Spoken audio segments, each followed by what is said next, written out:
Hello students, আমি তোমার teacher sir. আজ আবার তোমাদের সাথে চলে এসেছি নতুনভাবে নতুন জিনিস নিয়ে।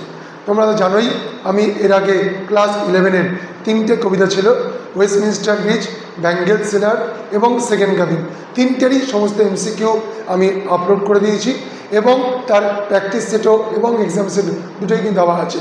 তোমরা ডিসক্রিপশন বক্সে গিয়ে লিঙ্কে ক্লিক করলে কিন্তু সব ভিডিওগুলো পেয়ে যাবে এবং তোমরা শীঘ্রই কিন্তু আমরা আপলোড করতে চলেছি নতুন গল্প তোমাদের ক্লাস 11-এর দ্য অ্যাস্ট্রোলজার ডে আর কে নারায়ণের লেখা। তোমরা কিন্তু অবশ্যই ওটা দেখবে, পুরো ভিডিওটা স্কিপ করবে না এবং তোমরা কিন্তু এইভাবেই আমাকে সাপোর্ট করে যাবে এবং আমার এই চ্যানেলটাকে তোমরা লাইক, শেয়ার এবং সাবস্ক্রাইব করে দেবে। বেল আইকন কিন্তু প্রেস করতে ভুলবে না, তাহলে কিন্তু নতুন নতুন ভিডিও কিন্তু তোমরা নোটিফিকেশান আসবে না। তোমরা এইভাবেই সাপোর্ট করে যাও। অসংখ্য ধন্যবাদ তোমাদের আমাকে এইভাবে সাপোর্ট করার জন্য। নমস্কার।